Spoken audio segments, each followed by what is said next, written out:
আসসালামু আলাইকুম। কিছুদিন আগে আমি নরসিংদী গিয়েছিলাম। সেখানকার কিছু ভিডিও আপনাদের সাথে শেয়ার করেছিলাম। আর এটা ছিল আমাদের বৌমা তন্নিদের বাসায় লাঞ্চের দাওয়াত। তো অনেক টায়ার্ড থাকার কারণে খুব সুন্দর করে ভিডিও করতে পারিনি। তো যেটুকু ভিডিও করেছি সেটুকুই আমি আপনাদের সাথে শেয়ার করছি। আসলে তন্নিদের বাসা মানে কিন্তু আদিয়ানের আরেকটা প্রিয় জায়গা। আর আদিয়ান কেন, এটা কিন্তু আমারও একটা প্রিয় জায়গা। আর আপাদের ব্যবহার আর আপাদের রান্না এত মজা। আপারা মানে হচ্ছে তন্নির আম্মু আর চাচি। আমি কখনো এই বাসার দাওয়াত কখনোই মিস করতে চাই না। আসলে আপাদের রান্না আর টেবিল গুছানোটা আমার এত ভালো লাগে, বোঝাই যায় পুরো টেবিলটাই ওনারা গুছান অনেক আদর আর আপন করে।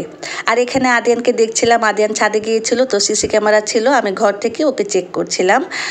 আর তারপরে আমি লাঞ্চের পরে একটা ঘুম দিলাম। ঘুম থেকে উঠে দেখি নাস্তা টেবিল রেডি, সেখানেও পুরো টেবিল ভরা নাস্তা। আর নাস্তার পরে ছিল আপার হাতের বানানো চা। আলহামদুলিল্লাহ অনেক ভালো দিন কেটেছে। আর এখানে ছিল তো কিউট কিউট লাভ বার্ড, ওদের কিন্তু বেবিও হয়েছে। তো সবাই ভালো থাকবেন, আল্লাহ হাফেজ।